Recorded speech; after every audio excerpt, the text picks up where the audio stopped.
Hello everyone, and welcome to this deep dive into what might happen if our electric grid failed on a massive scale. Let's start by picturing your daily life. How your lights always switch on without a second thought. How the internet is there for you day and night. How you can shower in hot water anytime you please, and how it all just works. Now imagine that entire framework collapsing, not for a brief window, but dragging on for months. It seems unfathomable, doesn't it? Yet our modern grid, the keystone of practically every comfort we enjoy, has cracks. And if certain events exploit these cracks, the upheaval could be more devastating than almost any disaster we've faced in modern times. Stick with me here because I'm going to paint a grim timeline of how society might unravel if the power stays off indefinitely. From the first jolts of panic in grocery aisles to the spread of uncontrolled disease, all the way to armed community militias forming in the streets. Some people might even descend to extremes we'd rather not think about.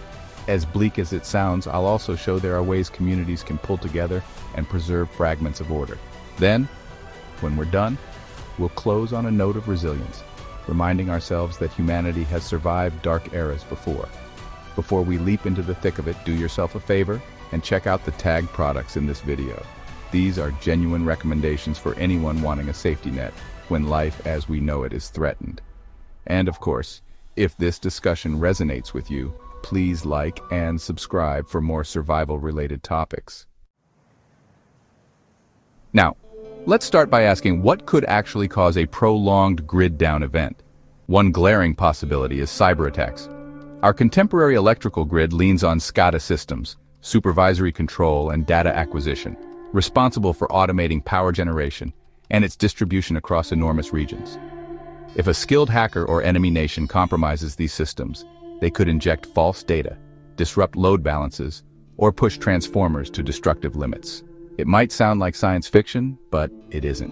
And here's the most troubling part. The oversized transformers needed to run modern grids can be customized and huge. Once they're shattered, it's not just a quick swap. Manufacturing and transporting replacements can devour months, maybe a full year, especially if the sabotage is widespread. But not all threats come through cables or code. Physical sabotage can be just as catastrophic. A small group of attackers armed with explosives or even high-powered rifles can cripple a handful of critical substations, the kind that step up or step down voltages for expansive areas. Knock out the right ones, and entire swaths of the country go dark. Repairs might drag on for ages because these key components aren't sitting around in abundance. Then there's the nightmare scenario of electromagnetic pulses, or EMPs. A nuclear device detonated high in the atmosphere could fry anything with a circuit, leaving our cars, generators, and planes useless if they lack special shielding. While some folks argue such an attack is unlikely, the very fact that it's possible should keep us up at night, especially as global tensions simmer in ways we can't always predict. Solar flares loom as another wild card.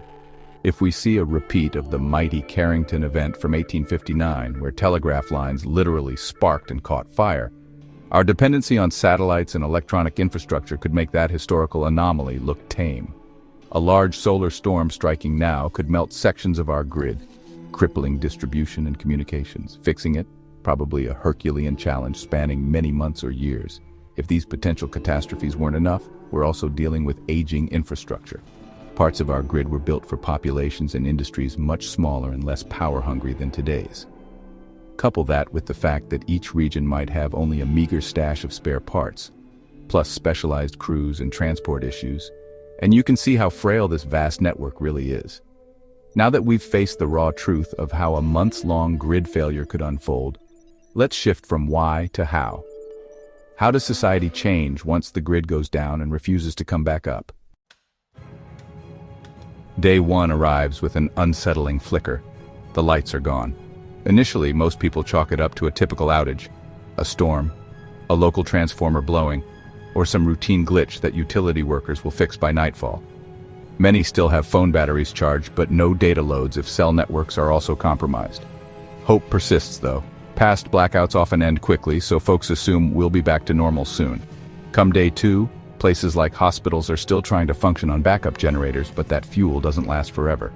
If disruptions hamper tanker deliveries, even the best prepared medical facilities face a bleak countdown.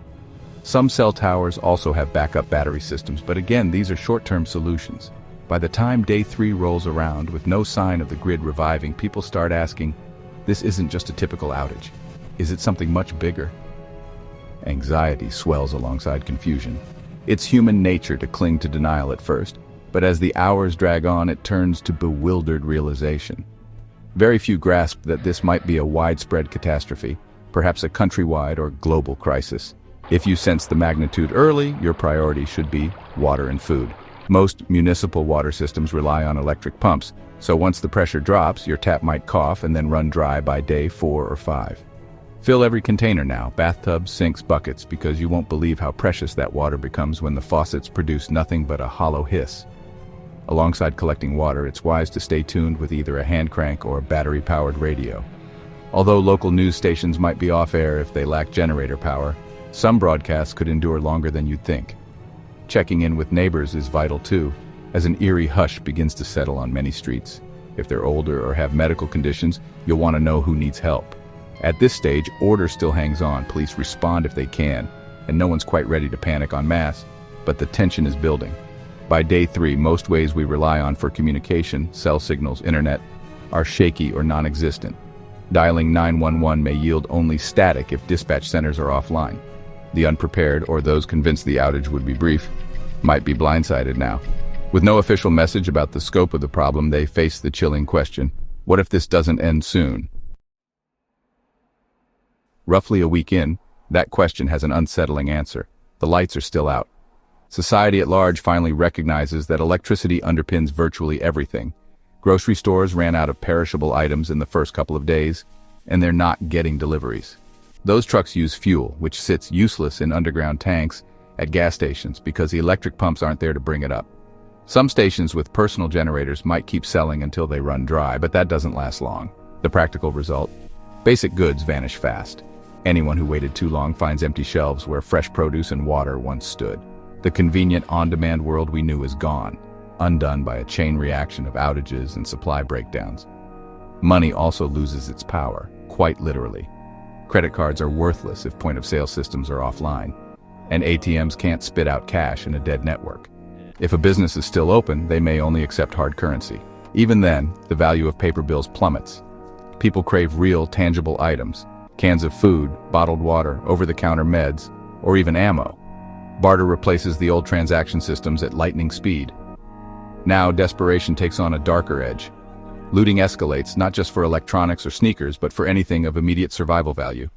Pharmacies get ransacked in search of painkillers, antibiotics, and specialized meds. Policymakers and law enforcement scramble, but many police vehicles can't refuel. Communication lines among police, fire departments, and medical services fray or snap altogether. Even some well-intentioned officers can't contact superiors to find out where they're needed most. That's why if you had the foresight to store basic supplies, you should keep a low profile. The hum of a generator in a silent neighborhood is basically a beacon for anyone desperate enough to break in. Worse, if your neighbors are starving or see you cooking a hot meal, it can make you a target. Still, communities that trust each other can form a collective defense. Sharing resources, posting a rotating watch at night, and dividing labor for tasks like gathering water or preparing communal meals can save your entire block. In more volatile zones with pre-existing crime, those old fractures deepen quickly into a near-war zone atmosphere. If you're unfortunate enough to face that environment alone, reinforcing your home becomes critical. Heavy furniture against doors, boards across windows, whatever it takes. And let's not forget water. Boiling is a must if what's coming out of the faucet is questionable or if you've started dipping into ponds or streams. But that requires a reliable heat source, and fuel itself might be in short supply, whether you're using propane, wood, or charcoal. By the end of the first week, reality's harshness is sinking in, and it's about to get even grimmer. As we push into week 2, the shock wears off and morphs into survival mode. By now, even those in denial see the big picture. This isn't a random glitch. The initial spree of raiding shops for supplies has tapered off, partly because there's hardly anything left to grab. In dense cities, rivers of people flee on foot, hoping rural kin can shelter them, or that someone somewhere has food and water. Highways choke with abandoned cars that can't be refueled. A dire water crisis emerges. If your city reservoir had a bit of backup, it's likely tapped out by now. Waterborne diseases spread like wildfire once sanitation fails. Human waste piles up in toilet bowls that don't flush. Without a functional sewage system or any basic filtration, it's incredibly easy to contract cholera, dysentery, or giardia. If you can't boil water, you should at least filter it through cloth and treat it with chemicals like plain bleach, if you have any to spare. But mistakes happen in a panic, and many people, especially children, suffer brutal illnesses. Perishables are a distant memory. If you're lucky, you have canned or dried foods. But what if you rely on insulin? That has to stay cool, which is nearly impossible without a powered fridge. The heartbreak is immense as patients deteriorate from conditions once easily managed by modern healthcare. By the third or fourth week, you see pockets of adaptation. Makeshift markets or barter exchanges crop up wherever a cluster of survivors manages stability. People with mechanical skills or horticultural knowledge become invaluable. Homegrown vegetables, seeds for planting, tools for repairs, these become currencies in their own right. Communities that collaborate might divvy up roles: watchers, scavengers, cooks, farmers, medics. Others, unorganized, might descend further into chaos. This is also when you spot creativity born of necessity. Folks build solar stills to distill murky water or rig small wind turbines from car parts to recharge flashlights or radios. Vinegar made from fruit scraps helps with cleaning and preserving. But exploring ruined neighborhoods for leftover supplies is risky. The desperate or criminal linger there, ready to take whatever they can. Some areas might be run by armed gangs controlling the last bits of resources. Meanwhile, the government, what remains of it, faces a near impossible challenge trying to coordinate massive repairs on a chaotic grid. Crews often can't even contact each other, let alone secure replacement parts. By the end of the first month, it's clear that no one is swooping in with a magic fix. The grand machine of modern life is seized up and local survival is everything. When the blackout endures into the second month, the face of everyday life is barely recognizable. Daily tasks revolve around pure survival. For former city dwellers, that might mean they've migrated out to farmland if possible, or barricaded themselves into smaller enclaves if leaving was too dangerous. For those in the city, each day is a trial by fire, and many succumb to violence, disease, or sheer lack of resources. Trash, filth, and vermin plague the streets. Rats flourish in the rotting piles of food waste. Without the grid's power, incinerators or sewage plants are silent. If you're unlucky enough to live near a neglected sewer system, the stench alone is overwhelming, and the health hazards are even worse. Hospitals, if any remain operational, are shadows of their former selves, triaging urgent cases with minimal equipment. Doctors, nurses, and volunteers burn through their own reserves of stamina trying to save those they can. Mortality rates climb at a horrifying pace. By now you might hear rumors of double-digit percentage losses in denser regions, factoring in violence, contaminated water, untreated infections, and chronic illnesses. Body disposal becomes a grim task. In some enclaves, they bury victims in mass graves. In others, the bodies are left to decay. It's a level of bleakness few living generations have witnessed. Still, the human instinct for community can shine. You see small groups building crude but effective water filtration systems, or working collectively on farmland to boost crop yields.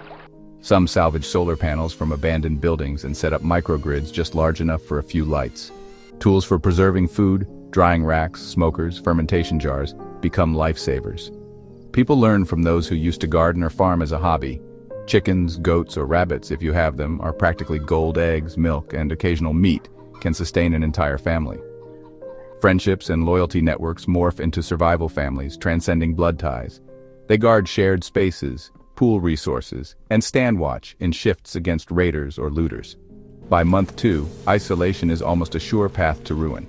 It's too easy to get overwhelmed by constant threats, whether they're from malnourished neighbors or the raw environment. At the same time, watchful collaboration doesn't solve every issue. Thieves and scavengers still roam, preying on those who let their guard down. And in many places, official institutions are nowhere to be found. The line between rational caution and paranoia grows thinner each day, yet, amid this collapse, traces of resilience appear, proving that even in ruin, humans can find ways to work together. 3 months of darkness are enough to tear the fabric of society in most major cities. Grocery stores, pharmacies, hardware shops, all gutted. The fragments of municipal services that sputtered back have likely petered out again. leaving entire neighborhoods as hollow shells. Disease spreads faster in the cramped conditions left behind, aided by an utter lack of sanitation or medicine. Despite the stream of refugees that left the city, plenty remain, some by choice, some by circumstance, and they face an ever-deepening hellscape. Starvation is no longer a distant threat. If a household or small group failed to secure a renewable food source, they start to realize how precious a few cans of beans can be. In times like these, history shows us that even the unthinkable becomes possible. Famines in various eras have led to cannibalism, such as in war-torn cities or lifeboat situations. While it's not necessarily widespread, the fact that it has happened before is a reminder of humanity's raw desperation. When no other options exist, governance becomes chaotic. Some local authorities might try to enforce martial law, but with limited manpower and fuel, their reach is small. In other areas, improvised militias or warlords fill the vacuum, controlling farmland, wells, or what's left of local commerce through intimidation. If you're lucky, these groups are more protective than cruel, but too often raw power can corrupt even well-meaning individuals. Traveling is like stepping into a medieval hazard. Highways remain junkyards of rusting cars. Many roads are patrolled by armed gangs demanding tolls, or they're simply blocked by wreckage. A functioning bicycle or a decent pair of boots is more valuable than a car with an empty tank. Moving in numbers is safer, but that also means more mouths to feed. If you have inside knowledge of hidden trails or less obvious routes, you'll fare better. But no matter how you slice it, you risk confrontation or theft. By the end of month 3, everyone who's survived has a story of heartbreak. Some neighborhoods managed to reestablish a shaky sort of routine: rationed meals, manual labor, patrolled perimeters.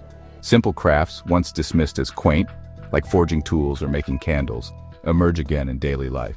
Elsewhere, chaos remains unbridled, with roving bands vying for whatever is left, fueled by desperation or raw hunger. It's a brutal mosaic, a patchwork of order and anarchy existing side by side.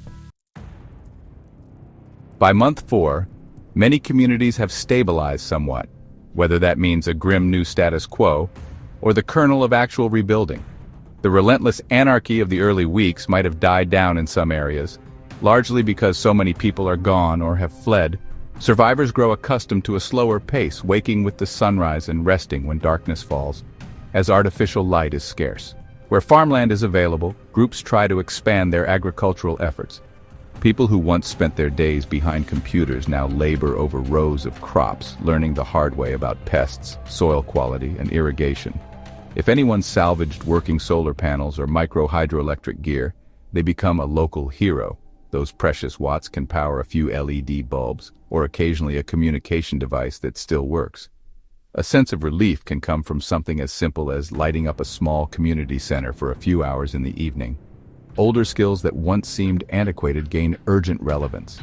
Candle making, blacksmithing, soap crafting, and hand sewing all fill crucial gaps left by the disappearance of mass production. Someone who can fix a pump or forge new metal parts might command more respect than any former corporate executive. Trust itself becomes a resource, because betrayal can unravel the tenuous social fabric. Communities that manage to keep internal peace often form rudimentary councils or leadership structures. They might hold meetings to resolve disputes, decide how to allocate farmland, or how to organize security patrols. Of course, not everyone is content with shared power. Some enclaves see the rise of petty dictators who promise safety in exchange for total obedience. Trade gradually reappears. A village that raises chickens might swap eggs with another that has surplus grains or salted meats. People transport these goods using bicycles, carts, or on foot. Every journey involves risk, but mutual benefits encourage alliances. An echo of commerce that once spanned the globe, now reduced to a few local miles.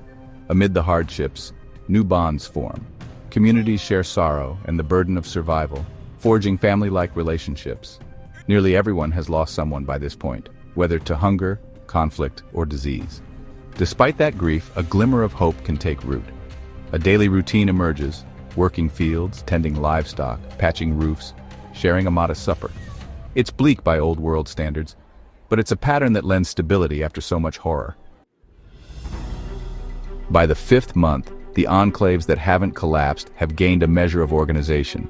Clear roles emerge. You have farmers, security leads, medics, mechanics, foragers, and maybe even teachers for the children. Lessons happen in small clusters. It's more about survival know-how, basic literacy, simple arithmetic, how to plant crops, or even how to care for goats, than anything approaching a formal curriculum. Still, children need structure and some semblance of a future. Long-term survival depends on planning. That means preserving seeds for the next planting season, figuring out how to store enough water, and dealing with any livestock you own. Some communities with enough manpower build protective enclosures for animals, harvest fodder for the cold season, and spread out risk by caching supplies in multiple hidden spots. If you lose one location to raiders, not everything is gone. Skilled trades become cornerstones. A carpenter can help erect sturdy shelters or fix wooden carts. A blacksmith can keep your tools and knives sharp or fabricate new metal parts for a broken water wheel. A midwife might be the closest thing you have to a medical specialist, handling births and minor injuries with herbal remedies. Without the advanced instruments of a hospital, these individuals often operate by creativity and grit. Emotional trauma weighs heavily. Many survivors battle depression, guilt, or lingering anxiety. Nights are long, particularly in rural spots, where the darkness is absolute once the sun sets. Some communities organize nightly gatherings, telling stories or singing songs to keep morale from sinking into despair. Even simple conversation can act as therapy, reminding everyone they're not alone in the struggle. All the while, external threats remain. Organized raiders, smaller criminal crews, or local tyrants still prowl. If your settlement is rumored to have resources, expect unwelcome attention. Defensive strategies vary, from fences and booby traps to simple guard posts. The fear of a nighttime assault is constant. One unlucky break, a single violent raid, or an outbreak of disease, and months of progress could unravel quickly. 6 months into the blackout, it's painfully clear that the old world isn't snapping back anytime soon. Electric lines that once pulsed with power are dead. In some places, the population might be down by a third or more, driven away by starvation, slaughtered in clashes, or lost to rampant disease. The emptier streets create a sense of desolation that weighs on the spirit. Out in the countryside, enclaves form a patchwork quilt of small settlements, each with its own rules, alliances, and dangers. Some trade with neighbors via horse-drawn carts or rickety bicycles. Others remain secretive or hostile, turning away travelers on sight. Urban cores might be split. In a few, pockets of tenacious survivors scrape by, defending a few blocks of farmland they've dug up in old parks. In others, the only inhabitants are wild animals rummaging through broken windows and trash piles.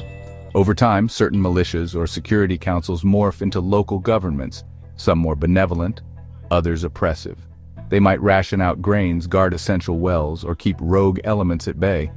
But in many areas, it's a brutal reality. Control the resources, control the people. You see small fiefdoms emerging, each with a figurehead who either tries to rebuild or sinks into tyranny. Still, shards of ingenuity remain. People might rig a small dam and generate just enough electricity to run a workshop, or charge a few lamp batteries. If any solar arrays survived sabotage, they might power short-range radios that link isolated communities. And on those radios, you hear a patchwork of announcements. Someone offering seeds for trade, someone else warning of bandits, or a distant rumor of partial grid restoration in some far-off region.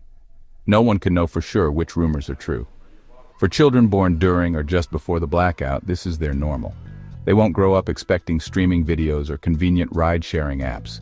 Instead, their childhood is shaped by foraging, manual labor, candlelit nights, and the vigilance required by an unstable world. The older generation carries memories of how easy life used to be, but with each passing month, that memory becomes a bittersweet echo. In this 6th month, survival has become a daily grind. Harvesting, hunting, scavenging, defending. It's an ongoing cycle that leaves little time for reflection. Yet those who remain keep pushing on, forging new cultural norms, forging smaller worlds. The darkness isn't just an extended event now, it's an entrenched way of life. That, folks, is the unnerving scenario we face if the power grid fails long-term. We've explored a gauntlet of potential triggers, from cyber invasions to direct sabotage to punishing solar flares, and how once everything cracks, civilization can plummet at breakneck speed. In just weeks, your normal days of instant comfort dissolve into scarcity and conflict. In a few short months, the entire structure of society might buckle under the weight of desperation. If there's a glimmer of light in this harrowing depiction, it's the reminder to prepare. A small stockpile of essentials, food, water, medical gear, can buy you critical time when most people are panicking. And bigger than that, community matters.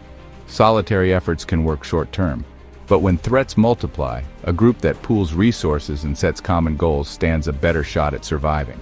While we talk about horrors like looting, murder, or even cannibalism in rare cases, we also see that people have an innate capacity to band together, help one another, and create pockets of resilience.